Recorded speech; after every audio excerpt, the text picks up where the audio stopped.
사랑하는 교우 여러분, 오늘은 부활절 둘째 주일입니다. 죽은 사람들 가운데 가장 먼저 부활하신 주님께 기쁨으로 예배를 드립시다.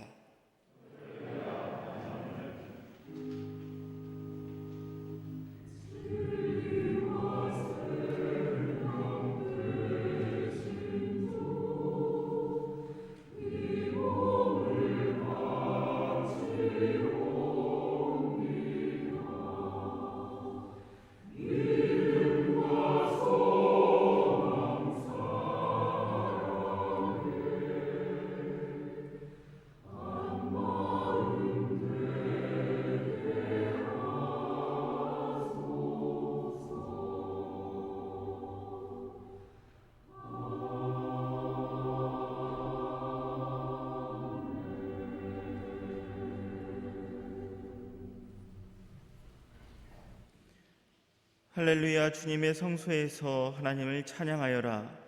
하늘 웅장한 창공에서 찬양하여라.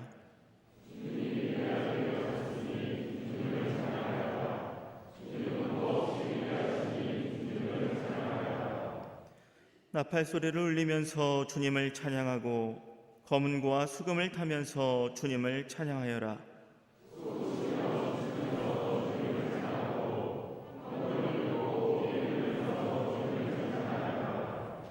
오묘한 소리 나는 재금을 치면서 주님을 찬양하고 큰 소리 나는 재금을 치면서 주님을 찬양하여라.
죄인들에게까지도 한량없이 베풀어 주실 용서와 사랑에 의지하여 우리 모든 죄를 고백하고 회개합시다.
너희의 죄가 주홍빛과 같다 하여도 눈과 같이 희어질 것이며 진홍빛과 같이 붉어도 양털과 같이 희어질 것이다. 이 말씀에 의지하여 우리 모든 죄가 용서받았음을 선언합니다. 아멘.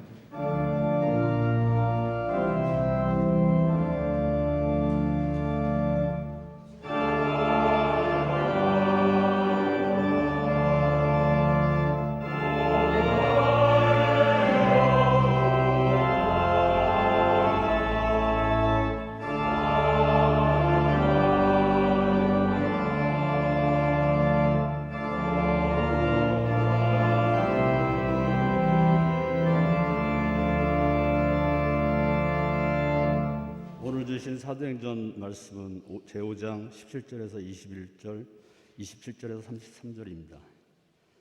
대제사장과 그의 지지자들인 사두개파 사람들이 모두 시기심이 가득 차서 들고 일어나 사도들을 잡아다가 옥에 가두었다. 그런데 밤에 주님의 천사가 감옥문을 열고 그들을 데리고 나와서 말하기를 가서 성전에 서서 이 생명의 말씀을 남김없이 백성에게 전하여라 하였다. 이 말을 듣고 그들은 새벽에 성전에 들어가서 가르치고 있었다. 그때 대제사장이 그와 함께 하는 사람들과 더불어 와서 공회와 이스라엘의 원례를 수집하고 감옥으로 사람을 보내어 사도들을 데려오게 하였다. 그들이 사도들을 데려다가 공의회 앞에 세우니 대제사장이 신문하였다. 우리가 그대들에게 그 이름으로 가르치지 말라고 엄중히 명령하였소. 그런데도 그대들은 그대들의 가르침을 온 예루살렘에 퍼뜨렸소. 그대들은 그 사람의 피에 대한 책임을 우리에게 씌우려 하고 있소. 베드로와 사도들이 대답하였다. 사람에게 복종하는 것보다 하나님께 복종하는 것이 마땅합니다. 우리 조상들의 하나님은 여러분이 나무에 달아 죽인 예수를 살리셨습니다. 하나님께서는 이분을 높이시어 자기 오른쪽에 앉히시고 영도주와 구주로 삼으셔서 이스라엘이 회개를 하고 죄 사함을 받게 하셨습니다. 우리는 이 모든 일의 증인이며 하나님께서 자기에게 복종하는 사람들에게 주신 성령도 그러하십니다.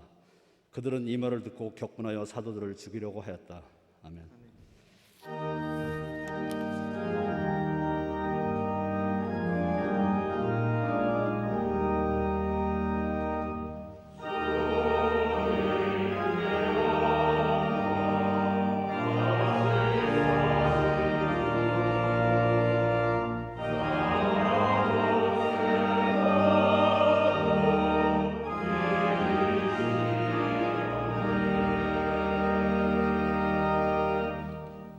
서신의 말씀은 요한계시록 1장 4절에서 11절 말씀입니다.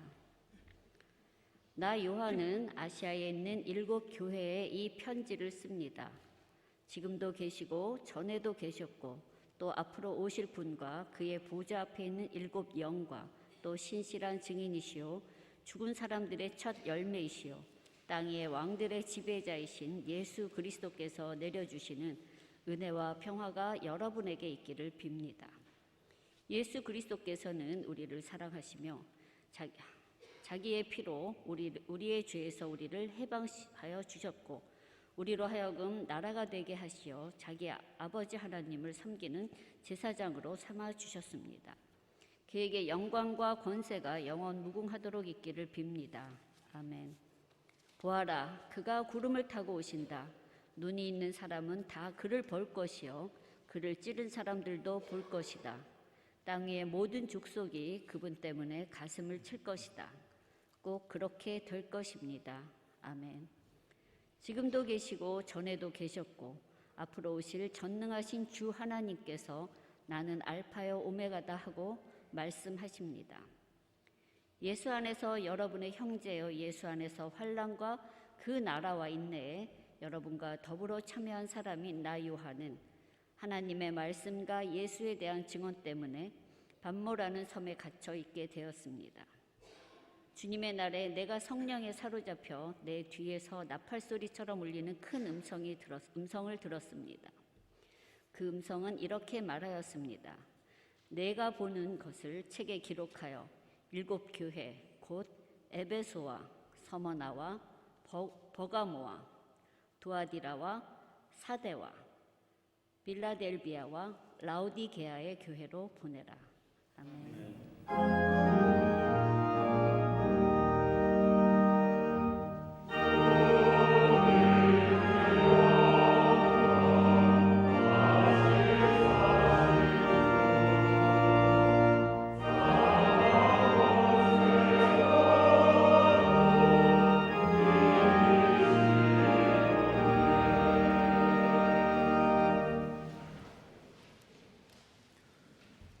복음의 말씀은 요한복음서 20장 19절에서 20절, 24절에서 29절까지입니다. 그날 곧 주간의 첫날 저녁에 제자들은 유대 사람들이 무서워서 문을 모두 닫아 걸고 있었다. 그때 예수께서 와서 그들 가운데로 들어서셔서 너희에게 평화가 있기를 하고 인사말을 하셨다. 이 말씀을 하시고 나서 두 손과 옆구리를 그들에게 보여주셨다. 제자들은 주님을 보고 기뻐하였다. 12 제자 가운데 하나로서 쌍둥이라고 불리는 도마는 예수께서 오셨을 때에 그들과 함께 있지 않았다. 다른 제자들이 그에게 우리는 주님을 보았소 하고 말하였으나 도마는 그들에게 나는 내 눈으로 그의 손에 있는 못자국을 보고 내 손가락을 그 못자국에 넣어보고 또 내 손을 그의 옆구리에 넣어보지 않고서는 믿지 못하겠소 하고 말하였다. 여드레 뒤에 제자들이 다시 집안에 모여 있었는데 도마도 함께 있었다. 문이 잠겨 있었으나 예수께서 와서 그들 가운데로 들어서셔서 너희에게 평화가 있기를 하고 인사말을 하셨다. 그리고 나서 도마에게 말씀하셨다. 내 손가락을 이리 내밀어서 내 손을 만져보고 내 손을 내 옆구리에 넣어보아라. 그래서 의심을 떨쳐버리고 믿음을 가져라. 도마가 예수께 대답하기를 나의 주 나의 하나님 하니 예수께서 도마에게 말씀하셨다. 너는 나를 보았기 때문에 믿느냐? 나를 보지 않고도 믿는 사람은 복이 있다. 아멘.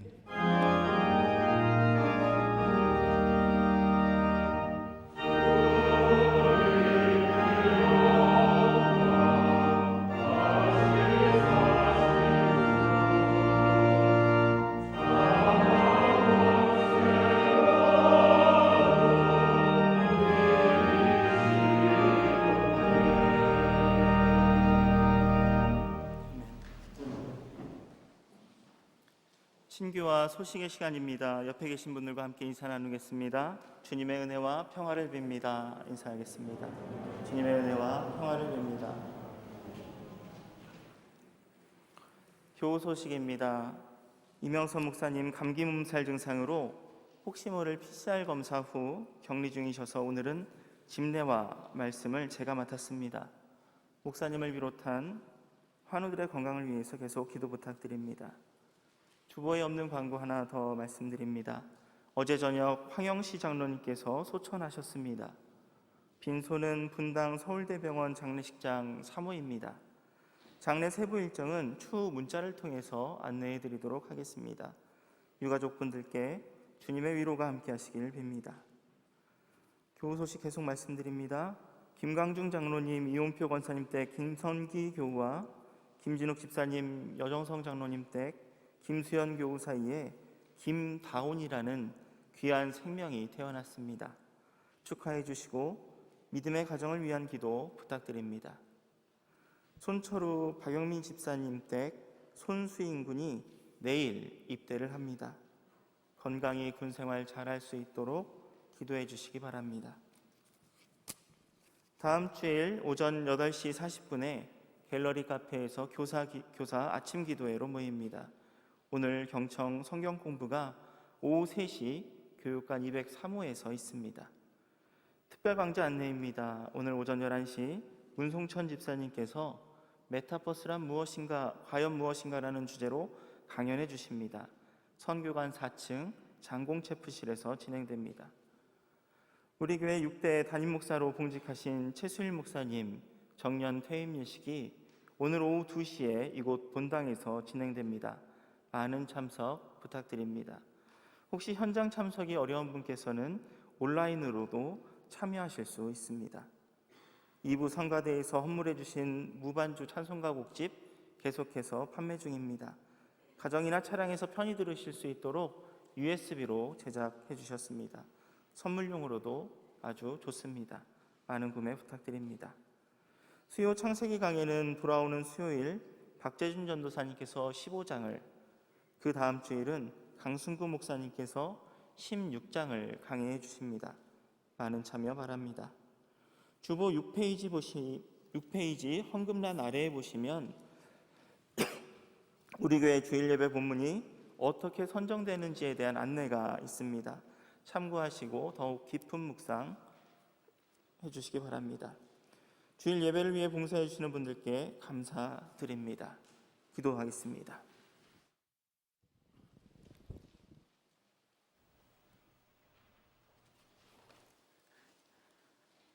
살아계신 하나님 아버지, 부활절 둘째 주일 사망 권세를 이기시고 부활하신 예수님에게 경배와 찬양을 드릴 수 있도록 허락하신 그 크신 은혜와 사랑에 감사드립니다.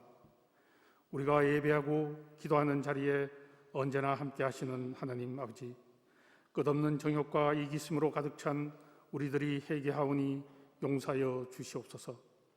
그 크신 사랑으로 우리들의 눈을 뜨게 하여 부활하신 주의 영광 보게 하시고 닫힌 우리의 길을 열어주셔서 주님의 음성을 듣게 하여 주시고 예배와 기도를 통하여 온전한 회복과 치유의 역사가 일어나게 하시며 주님 주시는 평안과 기쁨 누리는 시간 되게 하여 주시옵소서. 구원의 하나님, 코로나 바이러스의 고통에서 벗어나 오직 부활의 연총에 힘입어 이 나라가 영생을 누릴 수 있게 하시고 젊은이들이 이상을 펼칠 수 있는 나라 되게 하여 주시옵소서. 전쟁이 없는 세계 속에서 만민의 평화가 이루어지게 하시며 온 세상이 주님의 복음으로 하나 되는 놀라운 축복의 역사가 일어나게 하여 주시옵소서. 교회의 머리 되신 하나님, 이곳에 경동을 세워주셔서 영원 구원의 생명을 감당하게 하시니 감사를 드립니다. 주님께서 항상 인도하여 주셔서 교회가 날마다 새로워지게 하시고 부흥되게 하여 주시며 은혜가 넘치는 교회, 사랑이 넘치는 교회, 성령이 충만한 교회가 되게 하여 주시옵소서. 사랑의 하나님, 힘들고 지친 우리의 이웃들을 지켜주시고 그들에게 도울 수 있는 사랑과 용기 그리고 믿음을 허락하여 주시옵소서. 주님, 목사님과 교우들을 위하여 기도합니다. 지난 6년간 교회를 위해 수고와 헌신하신 최수일 목사님께 주님의 평안과 은총을 더하여 주시고 영육간에 강건하게 하시어 주님이 기뻐하시는 삶을 누리도록 인도하여 주시옵소서. 코로나 확진으로 힘들어하시는 이명선 목사님과 지치고 힘든 교우들을 하나님의 은혜로 회복하게 하시고 건강한 몸으로 주님을 위해 헌신하는 삶 살아갈 수 있도록 지혜의 연총 내려 주시옵소서.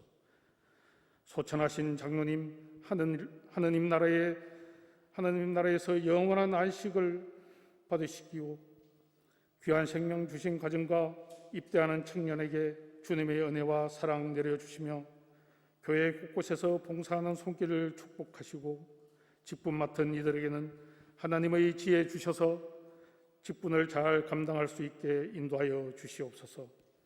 오늘 드리는 저희들의 예배를 주님께서 기뻐 받아주시고 말씀 전하는 목사님과 함께 하셔서 살아있는 말씀으로 우리를 깨우쳐 주시며 주님의 정인으로 살아가게 하여 주시옵소서.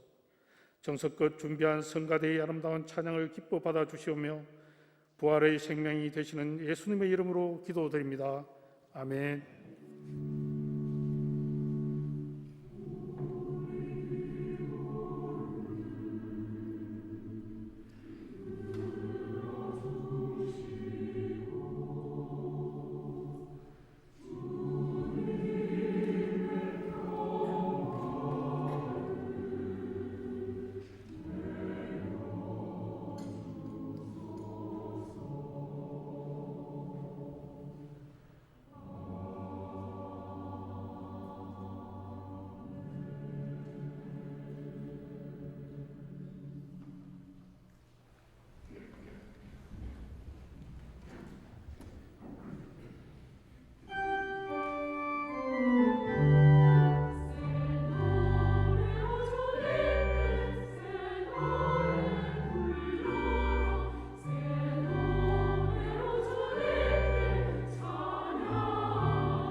성가대 귀한 찬양 감사드립니다.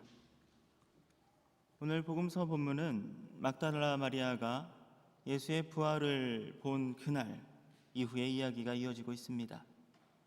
마리아는 자신이 주님을 보았다는 것과 함께 주님께서 승천하실 것이라는 그 사실을 전하라는 명령을 충실히 이행한 메신저였습니다. 우리가 놓치지 말아야 할 것은 마리아와 그 소식을 들은 제자들 사이의 간극입니다. 직접 부활한 예수님을 본 것과 부활을 전해 들은 제자들 사이의 그 간극 말입니다. 앞서 마리아와 함께 예수의 무덤을 목격한 베드로와 요한이었지만 그들은 직접 예수님을 마주하지는 못했기 때문입니다. 그들의 반응을 요한복음서 20장 9절과 10절은 이렇게 말합니다. 아직도 그들은 예수께서 죽은 사람들 가운데서 반드시 살아나야 한다는 성경 말씀을 깨닫지 못하였다. 그래서 제자들은 자기들이 있던 곳으로 다시 돌아갔다. 이 제자들이 다시 돌아간 그곳이 어딜까요? 정확히 알 수는 없지만 20장 이전으로 한 장 한 장 거슬러 가다 보면 18장에서 베드로가 마지막으로 위치한 그 자리를 찾을 수 있습니다. 바로 예수님을 모른다고 부정하던 그 자리 말입니다. 부정하고 닭 울음소리를 들었던 그 자리. 예수의 부활을 보지 못한 제자들은 예수님의 빈 무덤을 보았음에도 예수의 부활을 믿지 못했습니다. 십자가에 예수를 매달은 이들에게 자신도 똑같이 죽을 수 있다는 두려움만이 계속해서 제자들을 사로잡고 있었지요. 오늘 본문의 시작은 이러한 제자들의 마음을 적나라하게 드러내주고 있습니다. 마리아에게 예수의 부활 소식을 들었음에도 불구하고 제자들은 여전히 자신들을 공격할 유대인들이 무섭습니다. 십자가가 두렵습니다. 그래서 어두운 밤이 되어야 모일 수 있었고 모여서도 문이란 문은 다 걷어 닫은 채 숨어 있을 뿐이었습니다. 그들이 모인 곳은 어쩌면 집이 아닌 커다란 무덤이라고 말하는 것이 더 합당할지 모릅니다. 숨을 쉬고 있지만 이미 죽은 것과 다름없는 상태이기 때문이지요. 그 죽음 속을 예수께서 꿰뚫고 들어오십니다. 닫힌 문과 제자들의 닫힌 마음을 넘어 예수께서는 담담히 평화의 인사를 건넵니다.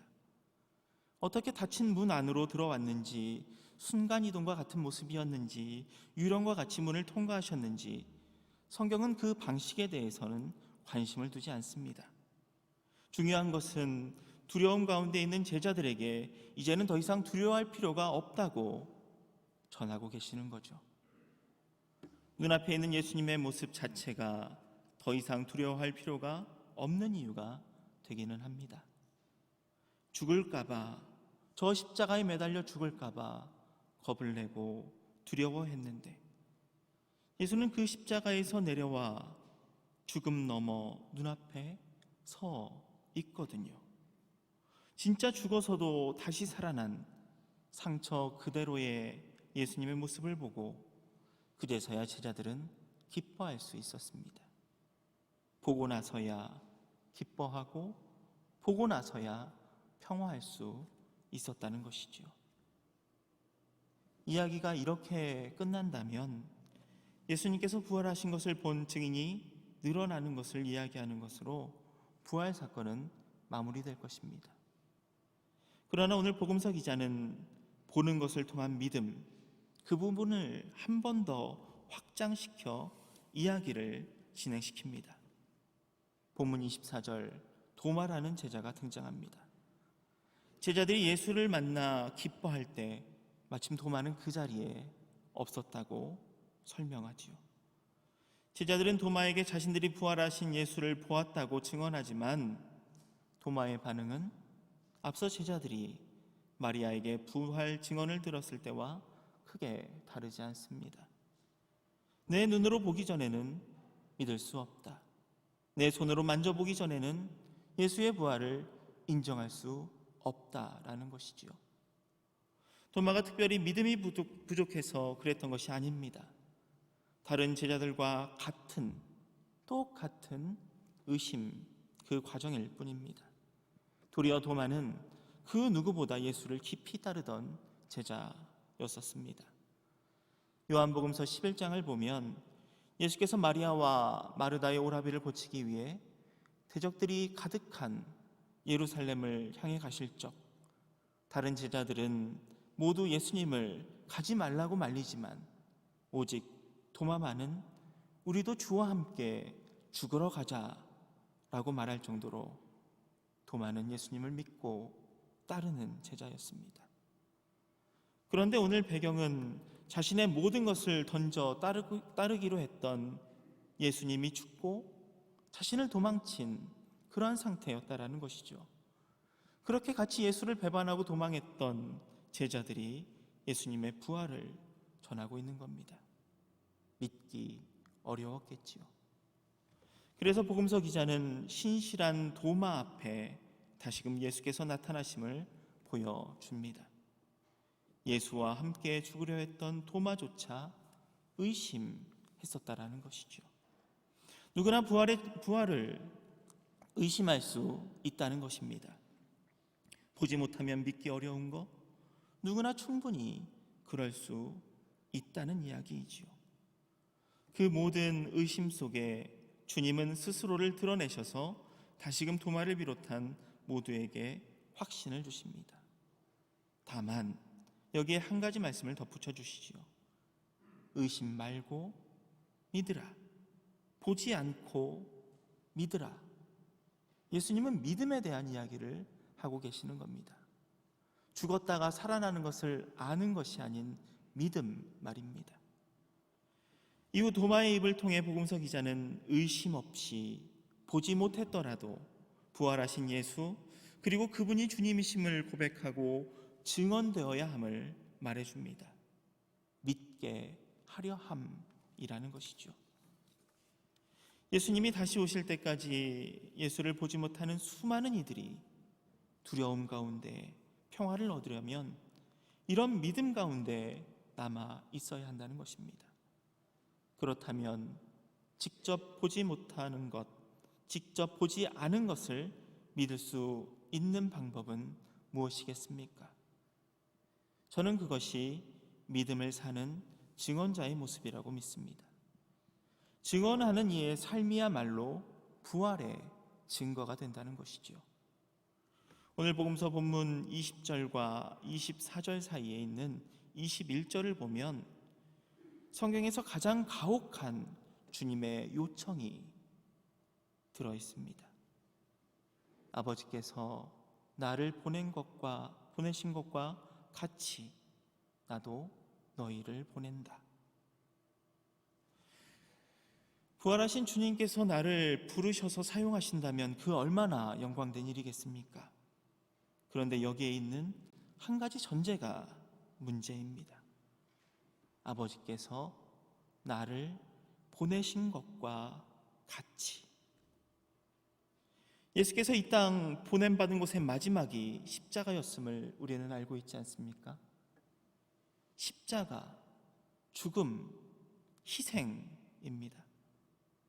나의 희생을 통해 믿게 된 너희, 이제 더 이상 두려워하지 말고 희생을 감당하고 다른 이에게 이 믿음을 전하라는 명령입니다. 도망자였던, 겁쟁이였던 제자들은 어떻게 했을까요? 이어지는 사도행전 본문을 보겠습니다. 부활주일이 지난 다음 주일, 그러니까 오늘은 성서일과의 구약 본문 대신에 이렇게 사도행전 본문이 들어갑니다. 부활 이후 제자들이 걸었던 길에 대한 강조이겠지요. 오늘 사도행전 본문의 내용은 앞서 복음서의 믿음을 살아낸 제자들의 모습이 적나라하게 드러납니다. 밤에 몰래 모여 꽁꽁 숨었던 제자들이 이제 대낮에 사람들이 가장 많이 모여있는 그곳에 자신의 모습을 드러내기 시작합니다. 세상으로 나옵니다. 예수에게 보냄받았음을 보란듯 증거하듯 예수와 같이 병든 이를 고치고 귀신을 내어 쫓습니다. 예수가 주가 되심을 이제 더 이상 두려움 없이 증거합니다. 이적과 치유, 많은 이들의 따름, 그러나 시기와 질투가 생겨나고 잡히고 공의의 앞에까지 서게 되는 것이 오늘 행전의 말씀입니다. 어디서 많이 본 전개이지 않습니까?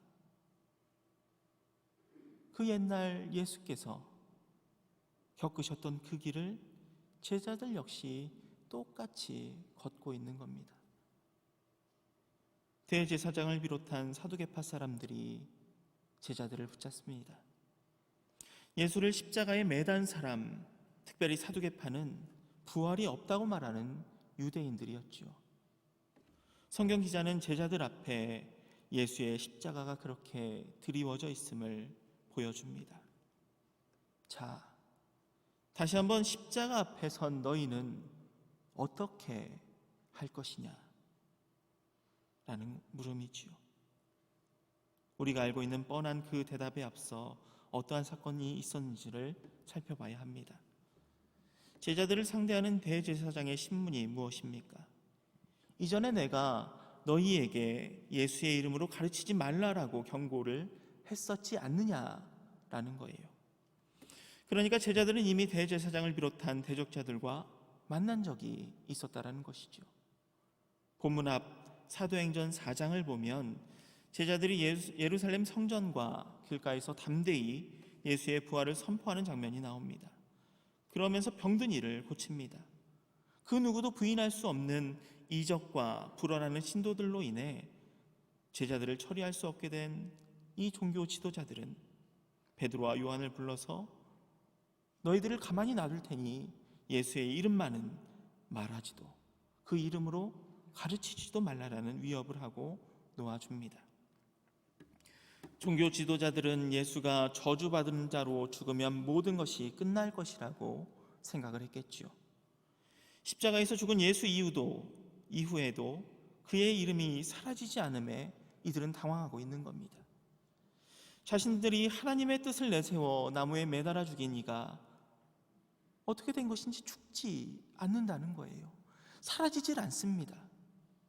그 제자들을 협박하고 감옥에 가둬도 다시금 나타나 예수의 부활과 그가 주가 되심을 끊임없이 증언합니다.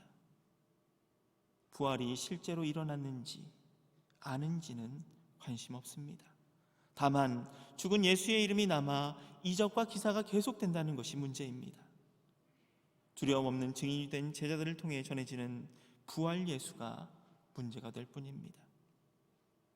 제자들의 변화, 그것은 죽음도 끊을 수 없는 하나님의 사랑을 그리스도이신 예수의 부활을 통해 확인했기 때문 아닙니까?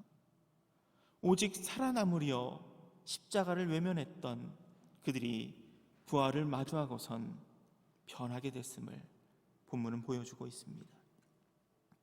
이러한 변화는 부활하신 예수님을 육신으로 마주했던 제자들만이 아니라 박해에 앞장섰던 유대인 바울에게도 동일하게 일어납니다.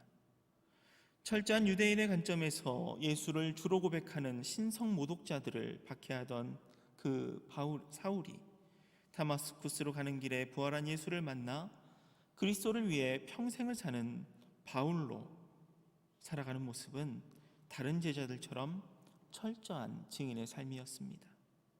바울이 감옥에서 에베소 교회에 보내는 편지를 보면 이러한 구절이 있지요. 여러분은 사랑받는 자녀답게 하나님을 본받는 사람이 되십시오. 그리스도께서 여러분을 사랑하셔서 우리를 위하여 하나님 앞에 향기로운 예물과 제물로 자기 몸을 내어주신 것과 같이 여러분도 사랑으로 살아가십시오. 아멘. 사랑이신 하나님께서 그리스도의 희생을 통해 그 사랑을 보여주셨다는 겁니다. 세상의 방식대로 허망한 욕정을 따라 사는 것 대신 그리스도를 통해 드러난 예수의 사랑, 그것을 따르라는 말씀이지요. 생존은 본능입니다. 필사적으로 살려 하는 것을 무시할 수 없지요. 세상은 이런 생존에 충실한 총체 아닙니까? 어떻게든 살아야 해 절대적으로 이기적인 본성대로 살아갑니다. 손해보는 것이 없어야 하는 것이 세상의 이치입니다.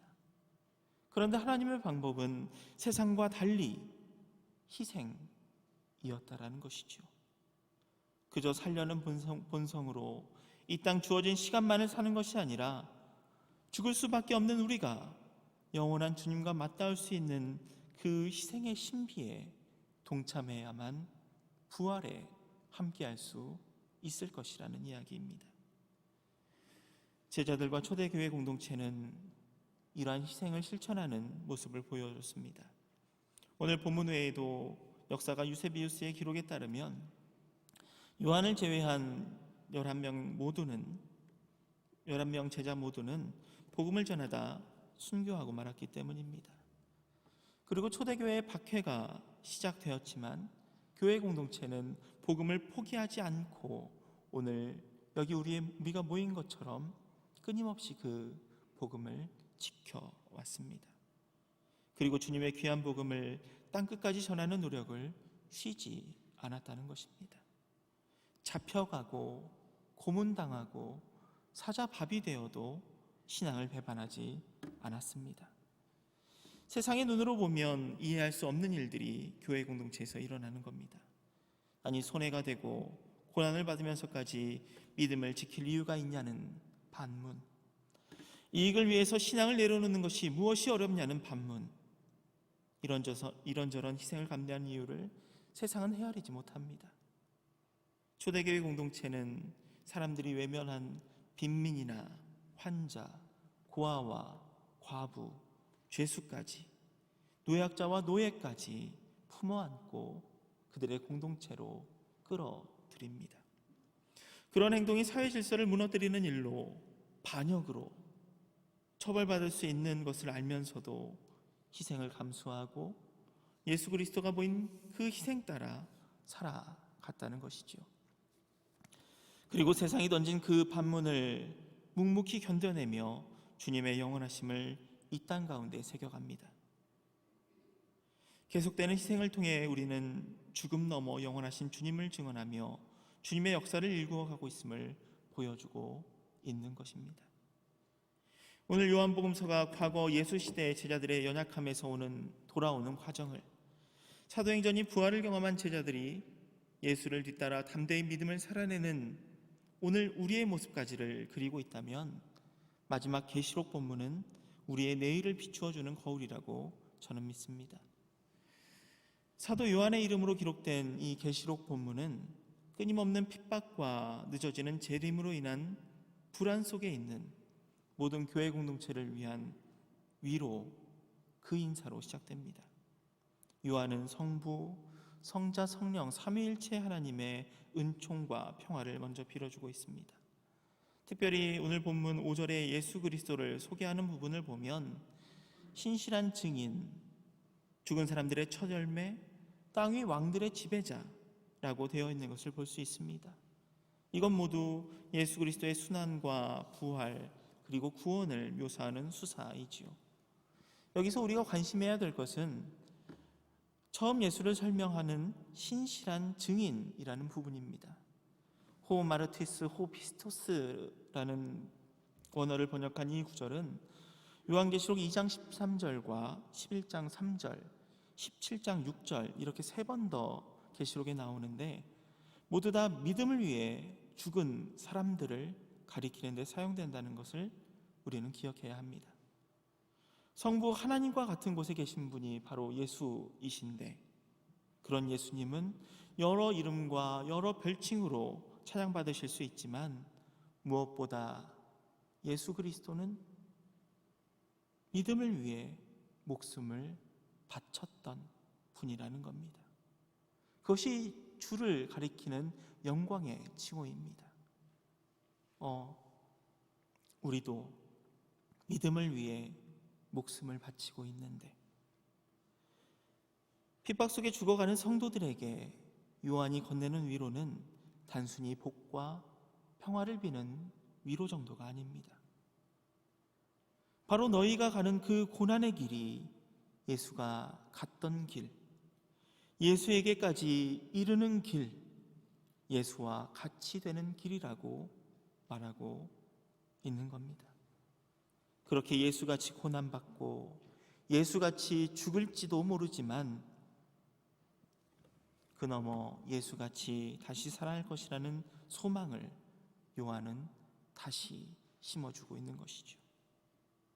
증언은 멈추지 않고 흔들리는 믿음의 지체들을 다시금 부활 소망에 머물도록 붙잡아 줍니다. 그리고 그 신실한 믿음은 반대편에 있는 대적자들까지도 놀라 변화하도록 믿는 이들의 모습을 변화시킨다는 것이죠.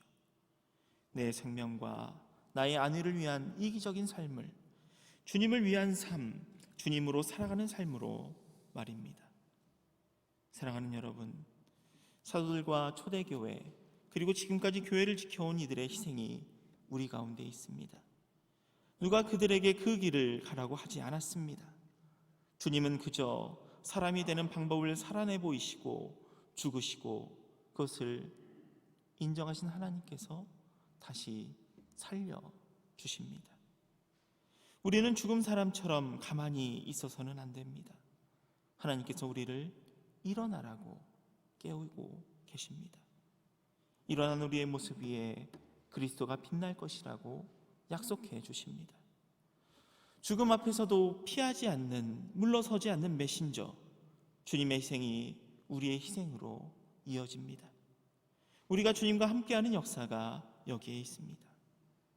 사랑하는 여러분, 어쩌면 예수의 부활은 중요하지 않습니다. 이미 2000년 전 십자가 위에 예수께서 달리신 이후 그 부활을 마주한 이들이 있었지만 부활은 그것을 본인들에게만 유의미 했었다라는 것입니다. 만져봐야만, 보아야만 믿을 수 있는 것이 부활이라면 말입니다.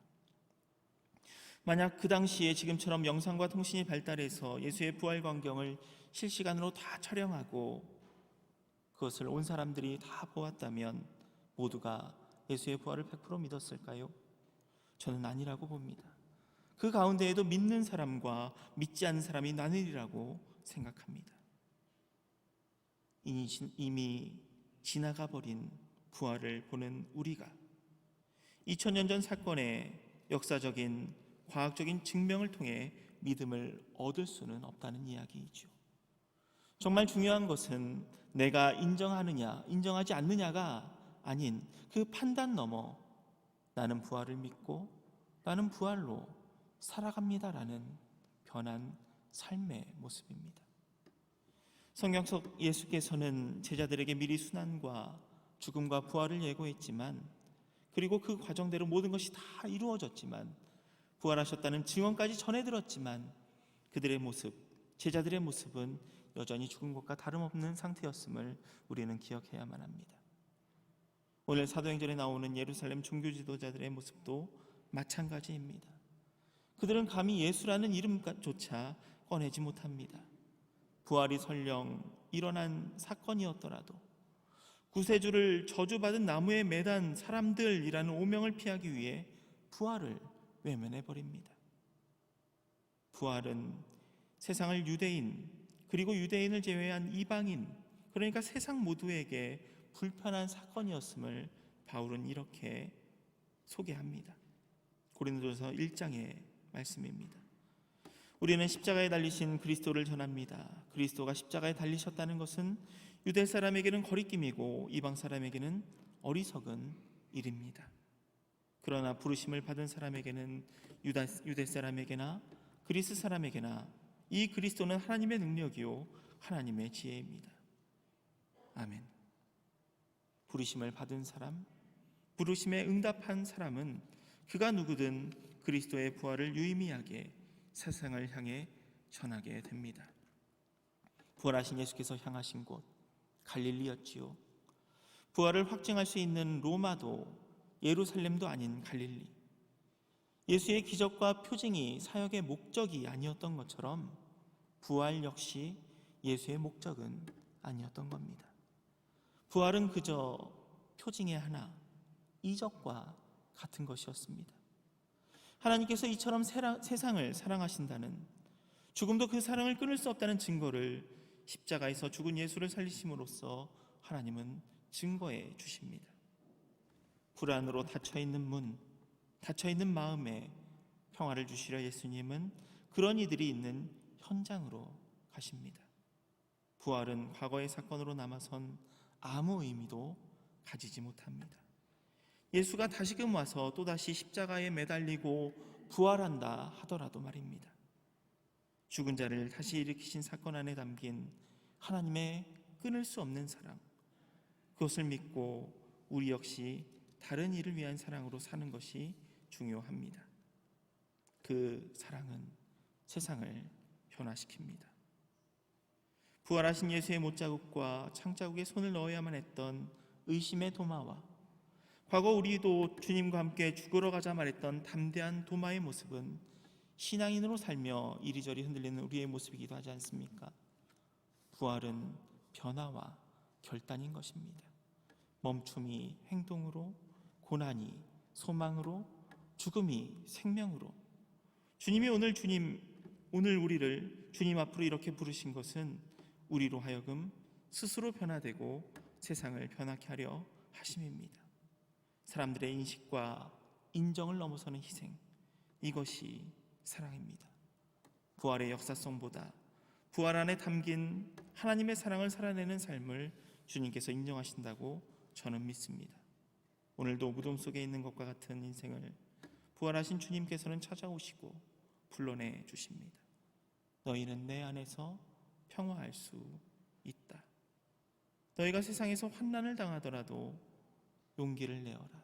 내가 세상을 이겼다. 주님의 말씀을 오늘에도 살려 이 기쁜 부활의 소식을 삶으로 담대히 살아내는 주님의 증인, 그것이 저와 여러분의 모습이기를 소원합니다. 기도하겠습니다.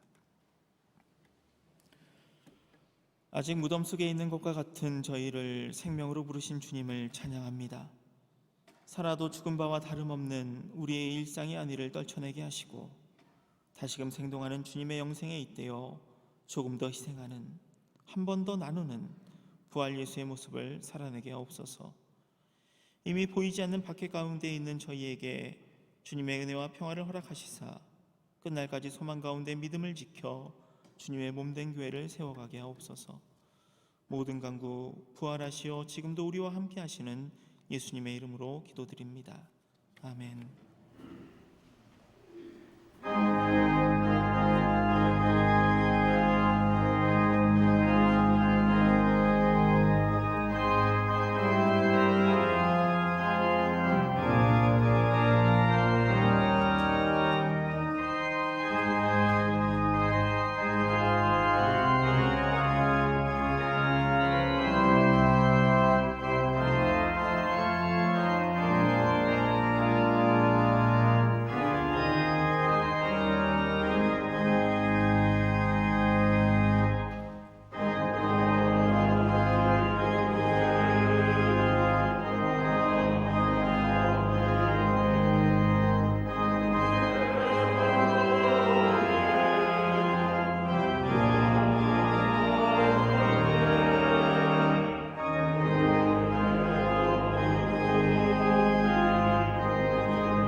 주님 감사합니다. 저희에게 하루를 살 수 있는 일용할 양식과 주님 안에 참 생명을 누리는 하루의 은혜를 허락해 주심에 감사드립니다. 모든 것 주님께로부터 받은 것임을 고백하면서 모두 다 드리지 못해 소유 중 적은 부분들입니다. 하오나 주님, 드리는 마음 가운데 주님의 주가 되심을 고백하오니 물질 넘어 저희의 마음을 받아주시고 드린 손길 위에 세상 너머의 지복을 허락하여 주옵소서. 모든 간구 예수님의 이름으로 기도드립니다. 아멘.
주님 감사합니다. 영원한 생명의 신비가 어디에 있는지 저희에게 보여주시고 그 생명에 동참하여 곁에 있는 이웃들을 사랑하게 하심을 감사드립니다. 주님과 함께 살아가며 주님을 잊지 않는 믿음의 자리에 저희들 늘 증언자로 남아있게 하옵소서. 이 모든 기원과 감사 위에 성부, 성자, 성령의